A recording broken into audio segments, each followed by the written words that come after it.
Welcome back to the Deep Dive.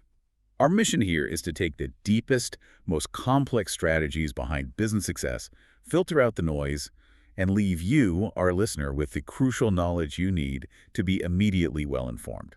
And today we are tackling what is probably the single most volatile element of the modern marketplace: communication. Right. It's no longer enough just to have the best product or, the lowest price. Not at all. If you can't get your message to cut through the incredible noise and resonate with real conviction, everything else it fails. So for this deep dive, we're going into the full ecosystem, the models, the structure, and the exact strategies you need to run a truly successful holistic communication campaign. And we're opening with, I think, the perfect case study, Ocean Spray. It's a really remarkable turnaround story. For almost a decade, Ocean Spray was just battling declining sales. The cranberry market was, well, it was static, and the competition was just incredibly intense. They had a great product, but the brand felt a little dusty. Exactly, dusty. They realized they had a core problem, which was that the consumer only thought of cranberries for Thanksgiving. Right. Juice, sauce, and you're done for the year. And that was it. So they decided to completely redefine the fruit. They didn't just, make a new ad. They launched a true integrated marketing campaign. And what was the new message? They reframed the cranberry as the surprisingly versatile little fruit that supplies modern-day benefits. It was all about moving beyond the holiday table. And they tied it back to their heritage, right? The whole born in the bogs idea. Yes, that was the core of the creative. They told this honest story, famously dubbed Straight from the Bog. The creative was brilliant. I remember those ads. They used these two humorous actors playing grumpy but really authentic growers. Standing waist deep in the water, in the bog itself. And it wasn't just TV. They brought these miniature bogs to New York City for morning TV segments. They launched the Bogs Across America tour. The communication was everywhere. But, and this is the key point, it was always reinforcing the same two core ideas: great taste and great health benefits. It was totally consistent. And the outcome is really the headline insight for this whole deep dive. It is. While the entire fruit juice category was declining during that period, Ocean Spray lifted its sales an average of 10% every single year from 2005 to 2009. 10%. That is the definition of integrated marketing communications, or IMC, done right. It's the art of ensuring every single touch point, from a TV ad to a live bog event, reinforces the exact same message. And that is exactly what we're here to unpack. So let's start with our core question. What is the central non-negotiable role of marketing communications in today's environment, and why are we seeing so many companies desperately abandoning their reliance on traditional media like television? Let's start at the top. What is marketing communications at its heart? At its heart, marketing communications, or MC, is the voice of the company and its brands. Simple as that. If the brand is the story, MC is how you tell it. And its basic purpose hasn't really changed, has it? It's still about informing, persuading, and reminding consumers. Exactly, whether they realize you're doing it or not. But the sources we're looking at stress that the impact goes so much deeper than just, ringing up immediate sales. We're talking about a foundational business strategy here. MC contributes significantly to brand equity. Absolutely. It establishes the brand clearly in the consumer's memory. It creates that strong, positive brand image, and it helps you link the brand not just to features, but to people, to places, experiences, feelings. It's the whole narrative around the product. It is. And successful MC can actually be shown to drive shareholder value over time by building this almost unassailable perception of quality and reliability. And for you, the consumer, it's not just noise either. Good communication shows you how, why, where, and when a product is used, who makes it, what the company stands for. And critically, it offers an incentive for trial. It gives you a reason to take that first step. Okay, but the big challenge, is that the rules of the game have been just utterly rewritten in the last 2 decades. The sources call it the profound erosion of mass media effectiveness. And that erosion defines the challenge for every single brand right now. It all boils down to technology, doesn't it? Yeah. DVRs, broadband, wireless connections. Think about the historical context for a second. In 1960, if you wanted to reach 80% of U.S. women with a single 30-second commercial, Easy enough, I imagine. you just needed to air it at the same time on the 3 major TV networks. And that was it. Job done. And today? Today, you would need to run that same commercial on over 100 channels to even hope to achieve the same reach. Wow. The audience is fractured, it's dispersed, and most importantly, it's armed with technology to avoid your message entirely. The consumer is firmly in charge of what content they consume and when. Which brings us to a really, a deeply counterintuitive finding about DVRs and what the industry calls zapping. Right, the fast forward button. The conventional wisdom is that if I fast forward through your ad, you've lost. I've retained nothing. But the research suggests that's not quite true. It's not. While consumers are furiously hitting that fast forward button, they are actually focusing intently on the screen to time when they hit play again. So they're actually paying more attention in that moment. In a way, yes. This active focus results in unintentional retention and recall of information. You can still sneak a brand message past that filter. So if you're a marketer designing an ad specifically for this fast-forward world, what are the criteria for success? Well, there are a few. First, the ad needs to be familiar. If you've seen it before, the visual cues just resonate much faster.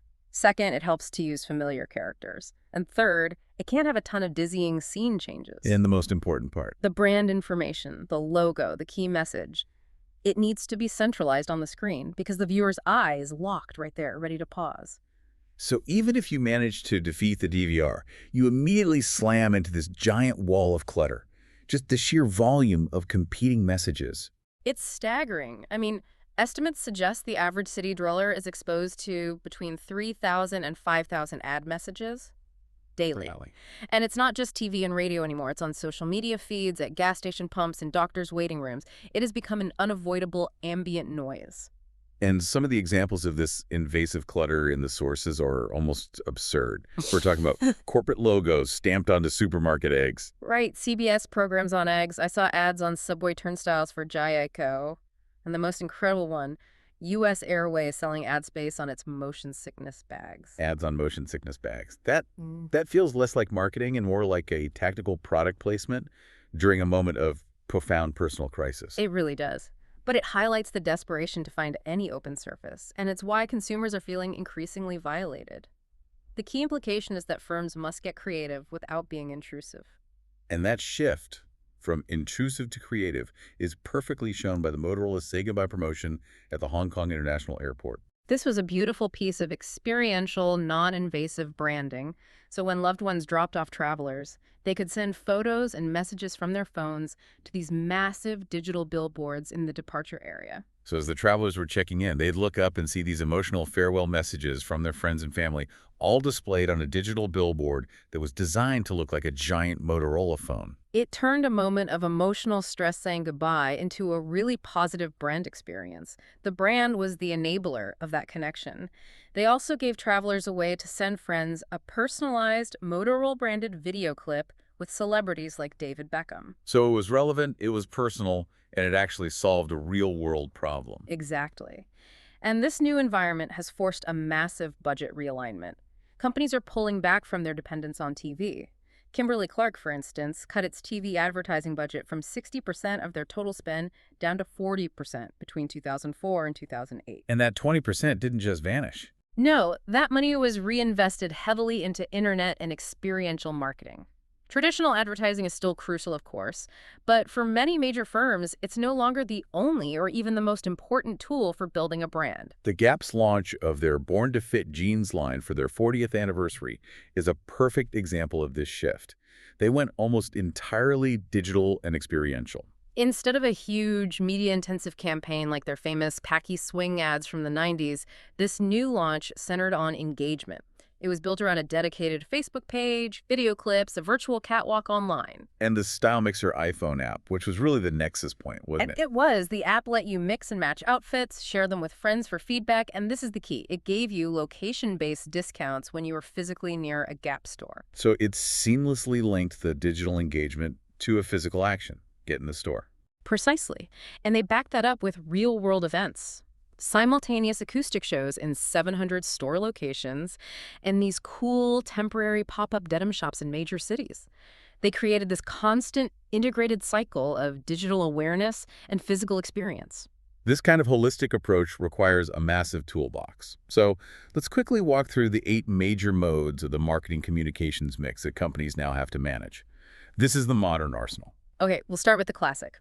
Advertising. This is any paid non-personal presentation, print, broadcast, online display ads, billboards, the wide net approach. Second, sales promotion. These are your short-term incentives, things designed to encourage immediate trial or purchase, like coupons, contests, samples, that sort of thing. It's the immediate nudge. Third, events and experiences. This is the live interaction. Company-sponsored programs like sports, IRTs, or cause events, factory tours, anything that creates a real-time, memorable brand association. Fourth, public relations and publicity. These are the programs designed to promote or protect the company's image. This can be directed at employees internally or at the media, the public, and the government externally. It's all about managing reputation. The fifth is direct marketing. This is communication intended to solicit a dialogue or response from specific named customers.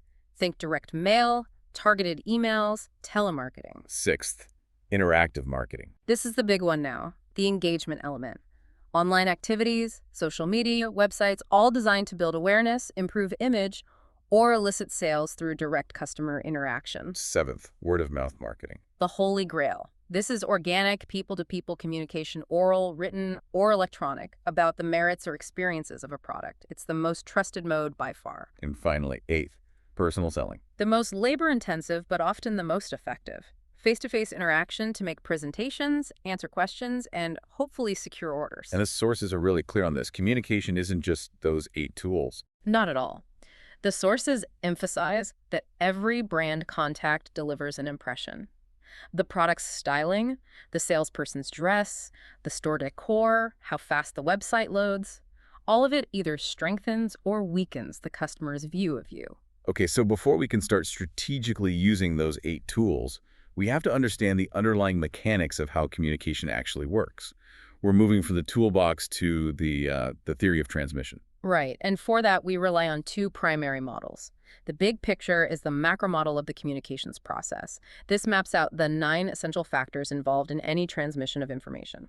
So you have the 2 major parties, the sender and the receiver. The 2 primary tools, the message and the media. And then you have the 4 key communication functions. Which are encoding. That's the sender putting the thought into some kind of symbolic form, like words or images. Decoding. The receiver interpreting those symbols. And then response and feedback. Exactly. But that leaves one last critical factor in the model: noise. And noise is just everything else. It's the random, competing, and often distracting messages that interfere with your intended communication. Noise is the great enemy of the marketing message. And the core insight from this model, which I think is often forgotten, is that communication effectiveness relies on the overlap between the sender's field of experience and the receiver's field of experience. That is so critical. If your audience lacks the cultural references, the technical vocabulary, or just the context to understand the way you encoded your message, it's left. the message is totally lost, regardless of how great your media placement was. And this is all compounded by the psychological filters we all have: selective attention, selective distortion, and selective retention, all working overtime to filter out commercial messages. So that's the big picture. Now we drill down from that to the individual psychological journey with the micromodel of consumer responses. This is often called the hierarchy of effects. All the classic models, whether we call it AIA or the hierarchy of effects, they all assume the buyer passes through 3 sequential stages: cognitive, Thinking about it. affective, Feeling about it. and behavioral. Doing something. Buying it. Exactly. Think, feel, do. But the sequence isn't always that neat, is it? This is where the practical application gets a little more complicated. Right. So marketers have to choose the correct sequence of influence. They do. The standard learn, feel, do sequence is best for highly involved audiences buying highly differentiated products. Think about purchasing a new car. You do your research, learn, you develop a preference for one feel, and then you go buy it. Do. Okay, that makes sense. But what about high-involvement products that are not very differentiated? I'm thinking about something like choosing an airline ticket, where price and schedule often override brand loyalty. That's a great example. That often follows the do, feel, learn sequence. You might pick an airline based on a quick price search, do. You experience the service and decide you like it or hate it, feel, and then maybe you retrospectively learn why that brand performed the way it did. So the action comes first, driven by convenience, not deep conviction. Precisely. And finally, for low involvement, low differentiation products, like buying a box of salt or a standard pack of batteries, You typically follow the learn, do, feel sequence. Explain that one. You might quickly become aware of a new deal or a new brand on the shelf, learn. You toss it in the cart without much thought, do. And you only develop a minor feeling about it later if it performs unexpectedly well or, more likely, poorly. So choosing the wrong sequence means you're choosing the wrong communication tool at the wrong time.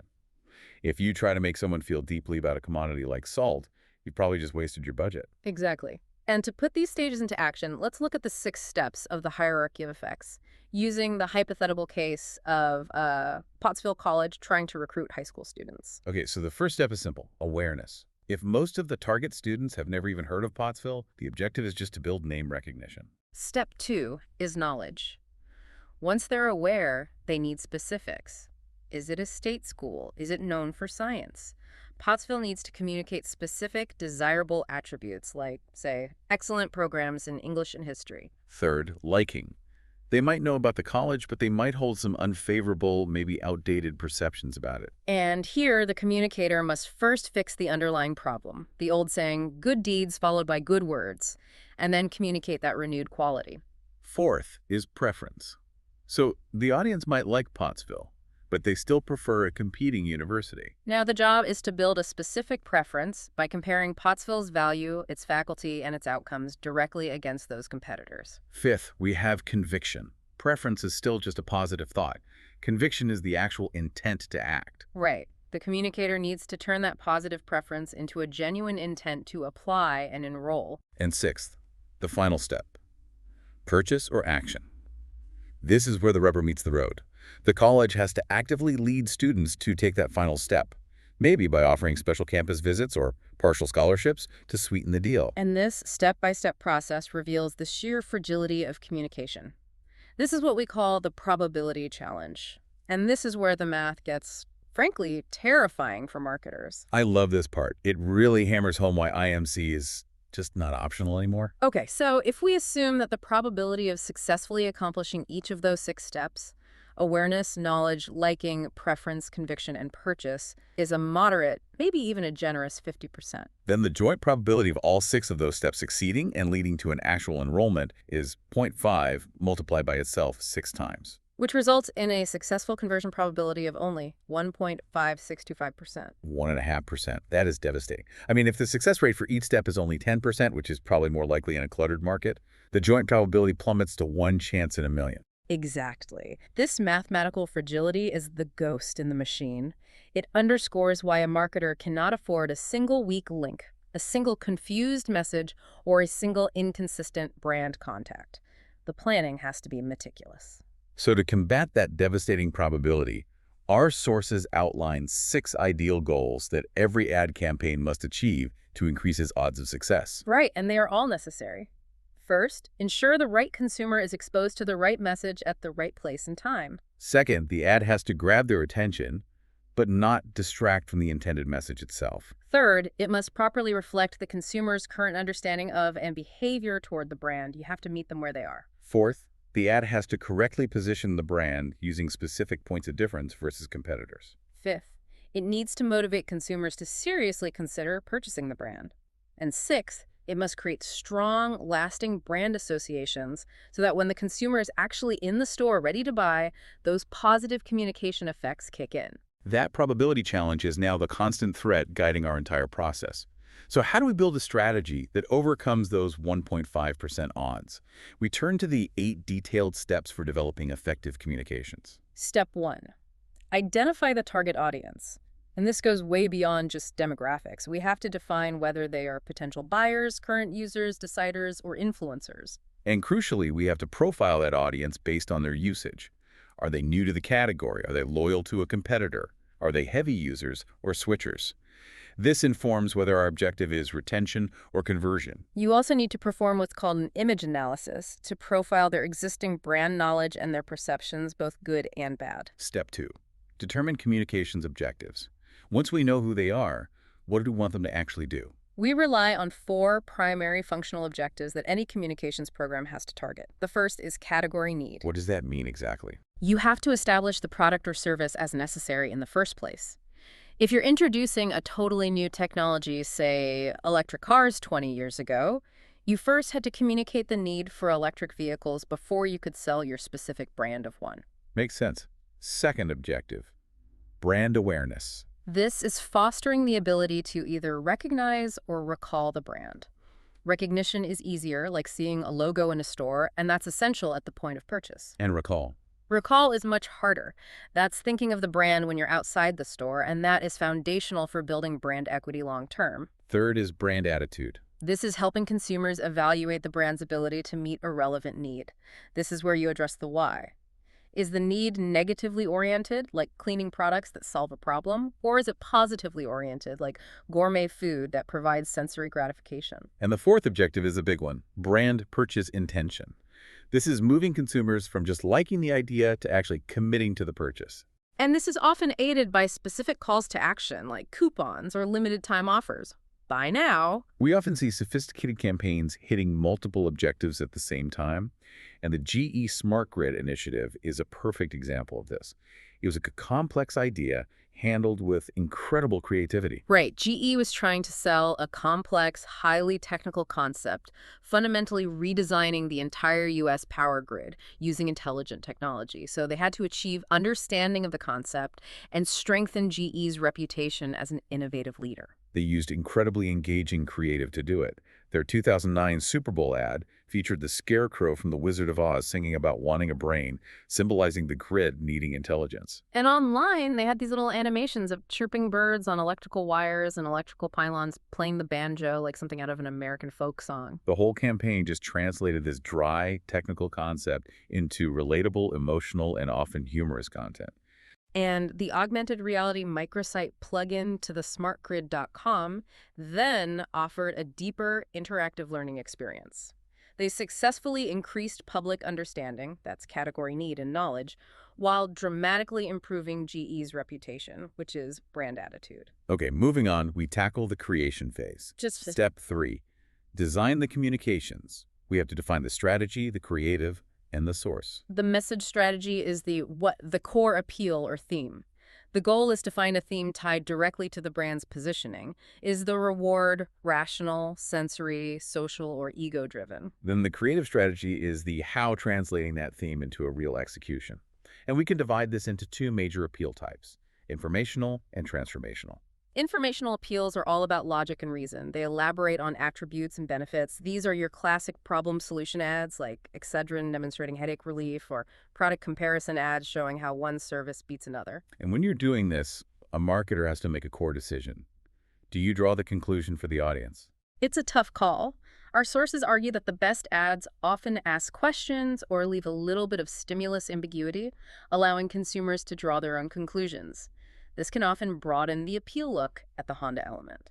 It benefited from not being too narrowly defined. And then there's the choice between one-sided arguments, only the positives, or two-sided arguments where you actually mention shortcomings. It sounds crazy, but two-sided messages are often superior, especially with educated audiences or with those who are initially opposed to your brand. I mean, admitting a flaw sounds like marketing suicide. Yeah. What was the risk calculation when Domino's publicly admitted their pizza tasted bad? The risk was huge, but the potential reward was even higher. They realized that enough of the market held that negative association that just ignoring it was perpetuating the problem. So by admitting it, they earned credibility. They earned the right to pitch their new, improved product to those opposed customers and demonstrate a new level of trustworthiness.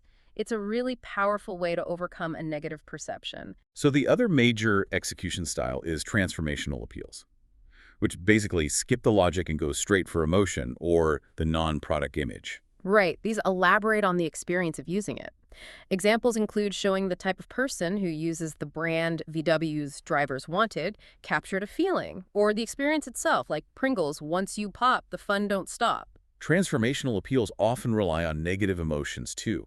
Fear, guilt, shame for things like annual checkups or dental hygiene. And those work best when the fear is moderate, the source is credible, and the communication offers a believable, clear way to alleviate that fear. Or they use positive appeals.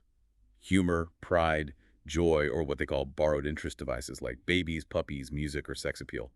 But this is the danger zone. This is the danger of creativity. The pursuit of buzz can completely overshadow the product, or worse, backfire spectacularly. The Toyota Matrix Buzz campaign is a famous cautionary tale. A classic. They created this fictional, drunken British soccer hooligan named Sebastian Bowler for an email campaign that was designed to create viral buzz. A plaintiff actually sued the company because they felt genuinely threatened by the content of this fictitious email. So they crossed the line from creative marketing to actual invasion and potential legal A liability. massive failure of judgment and integration. Finally, we have the who of the message source. We see celebrities everywhere, but credibility is absolutely key. And we assess that source credibility based on 3 factors, right? Yes. Expertise, trustworthiness, and likability. Expertise is the specialized knowledge. Trustworthiness is perceived honesty, which is why an unpaid endorser, like a genuinely excited customer, is often seen as more credible than a paid celebrity. And likability involves candor, humor, and naturalness. And the fit matters hugely. Dennis Haysbert for State Farm, a perfect fit. Celine Dion for Chrysler, a known disaster. Yeah. If the fit is wrong, the customer just doesn't believe the connection. This dynamic is formally explained by the principle of congruity. If a highly likable celebrity endorses a brand the consumer dislikes, a kind of mental tension is created. So something has to give. Exactly. The consumer will either respect the celebrity a little less, or they'll respect the brand a little more. Marketers using high esteem sources risk losing that esteem if the product they're backing is poorly received. Okay, step 4. Select the communications channels. And we divide these into personal and non-personal. The personal channels are where the real trust is built. Personal communications channels are direct, interactive, and rely on individualized presentation. They include advocate channels like salespeople, expert channels like independent analysts and reviewers, and social channels like friends, family, and associates. The power of those social channels is why word of mouth, or WOM, is the holy grail. One influential person's word affects 2 others offline. But research shows that influence jumps to an average of 8 others online. The amplification is huge. So the goal is increasingly to generate earned media, that unsolicited professional commentary and social media discussion that results organically from a paid campaign. Kimberly-Clark achieved earned media gold with their Poise campaign, featuring Whoopi Goldberg discussing light bladder leakage. A pretty taboo A subject. very taboo subject. But by using humor and a credible celebrity in a 30-second TV spot right before the Academy Awards, they started this massive social conversation. It resulted in a Saturday Night Live spoof, the ultimate earned media prize, and racked up 200 million PR impressions. That is integrating advertising and public relations perfectly. And personal influence is most critical for products that are expensive, risky, or related to the user's status. It's not just a consumer thing either. B2B markets rely heavily on it. Look at John Deere's launch of the 764 high-speed dozer. It's complex, expensive machinery. They didn't just run an ad, they built anticipation. They sent out these teasing emails just a few years ahead and held closed-door press conferences for key trade editors. And this all built up to a rock star unveiling at the ConExpo trade show, attended by hundreds of editors and customers. The result was trade magazine covers, segments on CNBC, and a ton of high-quality sales leads. That level of anticipation and professional influence is the B2B equivalent of going viral. Now for the non-personal mass channels. This includes standard advertising, sales promotion, and public relations. But events and experiences have seen massive growth. Because they are real-time and engaging, companies are using events as guerrilla marketing tactics, aiming for surprise and spectacle. The LG Electronics promotion for a fake TV series called Scarlet is a great example. Right, they promoted this fictional show heavily, complete with a Hollywood world premiere. So attendees showed up expecting to see a new drama, and were instead introduced to LG's new TV line, which had a distinctive red back panel. The elaborate teaser ads and PR built curiosity, and the reveal cemented the visual identity of the product. The integration between mass media and personal influence is often described through the 2-step flow process. This challenges the idea that mass media directly dictates consumer behavior. Instead, the theory is that mass media influences the opinion leaders. And then those opinion leaders transmit the ideas and attitudes to the less media-involved segments of the population. Right. So the strategic implication is that marketers must direct messages specifically toward those key influencers. Okay, we know the message, the objective, and the channel. But this all costs money. And step 5, establish the total communications budget is where every company faces John Wanamaker's famous dilemma. I know that half of my advertising is wasted, but I don't know which half. It's the classic problem. And many of the methods used to set these budgets are fundamentally flawed. Let's quickly go through the three criticized methods. The affordable method is setting the budget simply by what the company thinks it can spare. Which ignores promotion as an investment and leads to wildly uncertain budgets. It means you stop promoting precisely when sales are low and you need it the most. Next, the percentage of sales method. This one fundamentally reverses the logic. It views sales as the determinant of communication spending rather than the result of it. It prevents aggressive, counter-cyclical spending during downturns and has no logical basis for choosing the specific percentage. And the third flawed method, the competitive parity method. Setting your budget to match what your rivals spend, just assuming they know better than you. Which is completely unreliable. Every company has different resources, reputations, and objectives. Matching a rival only guarantees the continuation of communication wars. It doesn't guarantee success. So the preferred strategic method is the objective and task method. Right. This forces management to define specific, measurable objectives, determine the tasks necessary to achieve them, and then estimate the cost of those tasks. The sum of those costs is your budget. Let's use the example from the source. Dr. Pepper Snapple launching a new energy drink called Sunburst. This method requires 6 precise steps of justification. Step 1. Establish the market share goal. Let's say there are 50 million potential users. The goal is to attract 8% of them, or 4 million users, in the first year. Step 2. Determine the percentage of the market that must be reached by advertising.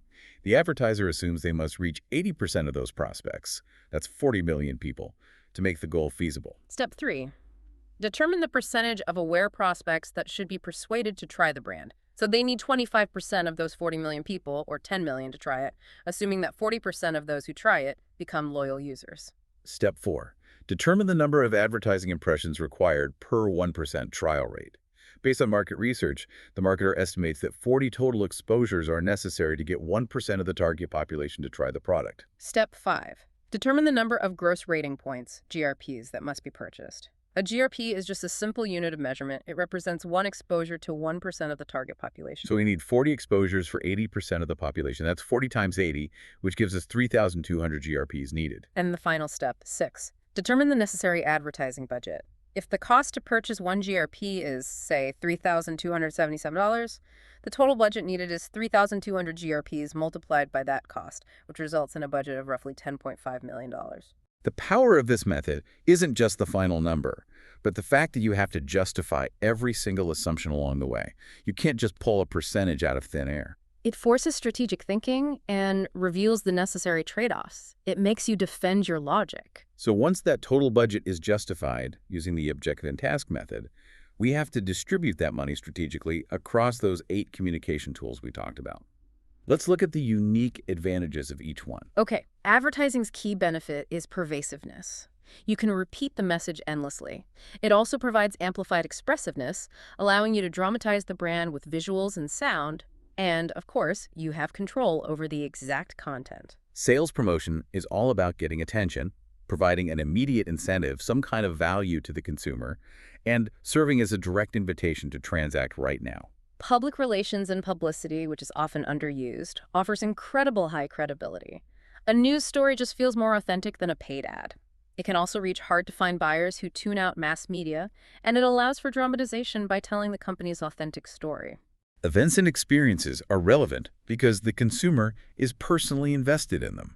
They are engaging due to their live, real-time quality, and they are often implicit, serving as a soft sell.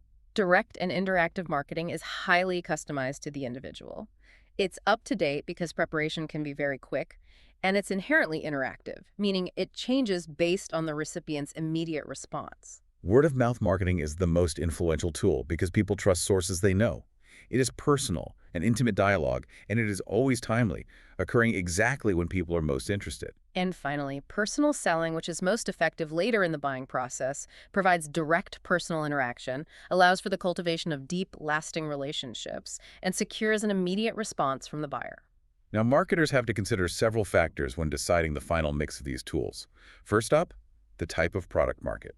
Generally, consumer marketers lean very heavily on sales, promotion, and advertising. Business marketers, on the other hand, who are dealing with complex, expensive, and risky goods, rely much more on personal selling. But let's be clear. Advertising still plays a huge, necessary role in B2B markets, even if the budget percentage is lower. Absolutely. B2B advertising introduces the company, it explains complex new features, it generates leads for the sales force, it legitimizes the product, and it reassures existing customers. Good corporate advertising, in particular, can significantly improve the company's reputation. Which gives the sales rep a much better chance of getting a favorable first hearing. Exactly. And the IBM Smarter Planet campaign is the gold standard for how to use corporate advertising to elevate a B2B brand. Launched back in 2008, it wasn't just a marketing campaign. It was a comprehensive business strategy. It promoted how IBM's technology and expertise helped entire industries and governments operate more intelligently and efficiently. And they focused on content over flash. The Mandate for Change series used these long-form, content-rich print ads outlining IBM's solutions to 25 different global issues. This was integrated with targeted TV spots, detailed online interactive ads, and major Smarter Cities events where experts discussed global challenges. The result was not just better PR, but a significant increase in new business opportunities and improvements in IBM's overall image. The second factor influencing the mix is the buyer readiness stage. Different tools are cost-effective at different points in that hierarchy of effects journey we discussed. Right. Advertising and publicity are your best friends in the early awareness stage. Moving toward customer comprehension, advertising and personal selling become most effective. Conviction is heavily influenced by personal selling and sales promotion. And finally, closing the deal, securing the order and reorder, is influenced most heavily by personal selling, sales promotion, and reminder advertising. You adjust the mix as the customer moves closer and closer to purchase. The third factor is the product lifecycle stage.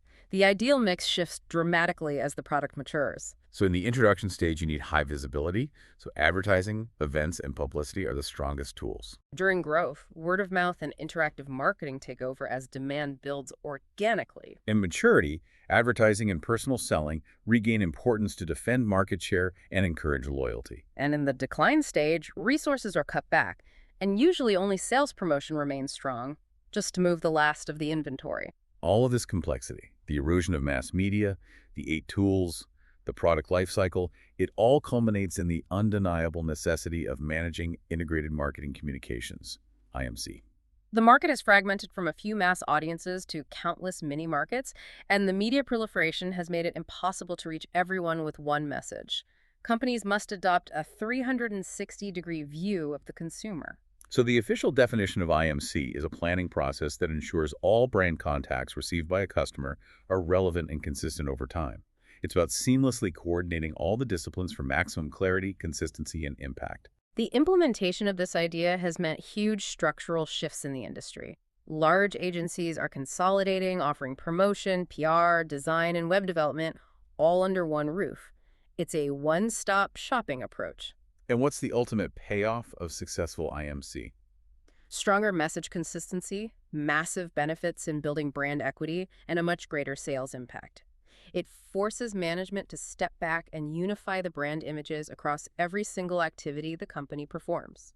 Okay, let's look at 2 incredible, highly successful examples of integrated campaigns that demonstrate just how powerful this coordination can be, starting with Red Bull's so-called anti-marketing IMC strategy. Red Bull essentially invented the functional energy drink category, and for years they just defied traditional marketing norms. They sold one product in one size with minimal traditional advertising. Right, no expensive celebrity endorsements, no massive primetime ad buys. Their animated TV spots with the tagline "Red Bull gives you wings" were simply meant to amuse and reinforce the basic benefit. But the core strategy was built on grassroots word-of-mouth buzz.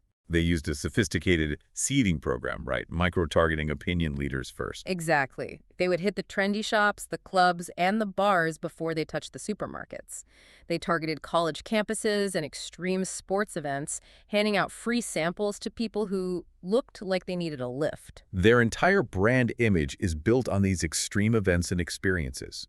The Red Bull brand isn't something you just buy. It's something you participate in. Think of the annual Flug Tag, where these homemade flying machines launch themselves off a 30-foot Red Bull ramp into the water. It's a visual, humorous, and literal demonstration of the slogan, Red Bull gives you wings. They own the event, they own the content, and they own the narrative of originality and risk-taking. Or the Red Bull Air Race, with pilots navigating pylons at 230 miles per hour. Or the Bull Stratos mission. the free fall from the edge of space. These extreme events become the content that drives engagement on their website and fuels the word-of-mouth engine. Traditional advertising only comes in much later, solely to reinforce the brand identity that was already established by the events and the grassroots sampling. And our second case study, Target, shows how integration can redefine an entire retail experience, creating that positioning of cheap chic. Target saw the gap. On one side, you had low-cost, but frankly, cheap-feeling retailers like Walmart and Kmart. On the other, expensive department stores. And Target successfully communicated that you could expect more, pay less, high fashion, trendy styles, and quality merchandise at affordable prices. And this positioning wasn't just in the ads, it was baked into the product and the channels. They used exclusivity partnerships with famous designers like Michael Graves and Jean-Paul Gaultier. They introduced the fast fashion Go International line to constantly update merchandise and encourage frequent visits. Even the physical store design was a communication tool. Yes, they used strategically placed low shelves, clean halogen lighting, and wider aisles specifically to avoid the visual clutter and noise found in their competitor stores, reinforcing that chic element. Their advertising was unique. They painted the iconic red bullseye logo on the roofs of stores near busy airports, turning air travel into unexpected exposure. They used events like the Olympics, Oscars, and Emmys, and sponsored athletes like Shaun White to pinpoint specific consumers interested in style and achievement. And their digital integration, Target.com, was designed to drive traffic to physical stores while simultaneously collecting customer data for targeted direct marketing. And they reinforced their positive brand image by tying their reputation management into their core business, donating 5% of their annual income, over $3 million a week, to education and arts programs. Every single touchpoint communicated the exact same brand promise.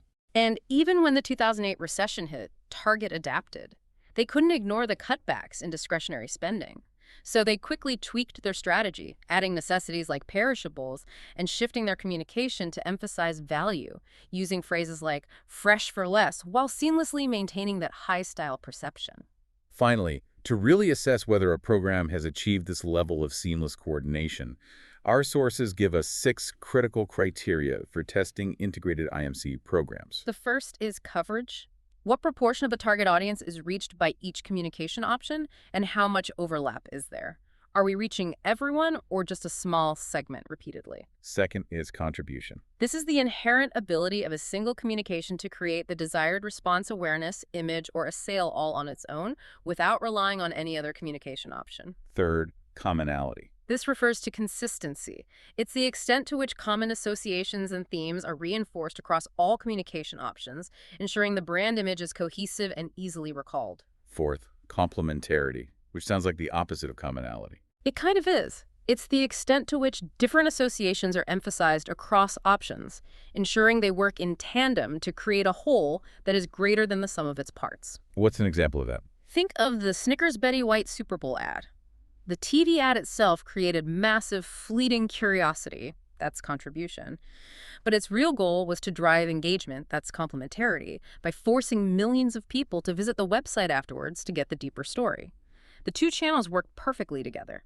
Fifth, versatility. This is the robustness of the communication. Does it work effectively for consumers who have seen 5 other communications for the brand, and for those who have only seen this one?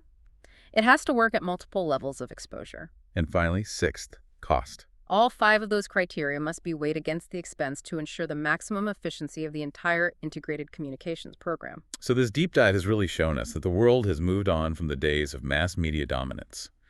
The consumer is fragmented, empowered by technology, and protected by these massive walls of clutter. And we saw with the Pottsville College probability problem that the chance of success is, well, it's mathematically minimal unless every single step of the communication process is planned meticulously and executed without any contradiction. The ultimate solution, then, is moving beyond siloed advertising to adopting a comprehensive, integrated marketing communications approach. IMC provides the structure to ensure clarity, consistency, and maximum impact across every single touchpoint. It's about designing every interaction. Which leads us to our final provocative thought for you to consider. If we accept that IMC means that every brand contact delivers an impression that can either strengthen or weaken a customer's view of you, Then the critical strategic question for any marketer is not just what their explicit advertising says. it's whether they have conducted a ruthless, deep dive communication audit of their entire business, ensuring the usability of the website, the helpfulness of the call center, the physical store decor, and even the shape of the product packaging are all consistently telling the exact same intentional brand story. Because if any of those elements contradict the main message, that 1.5% probability of success just falls apart entirely. Something to think about as you navigate the noise. Thank you for diving deep with us. See you next time.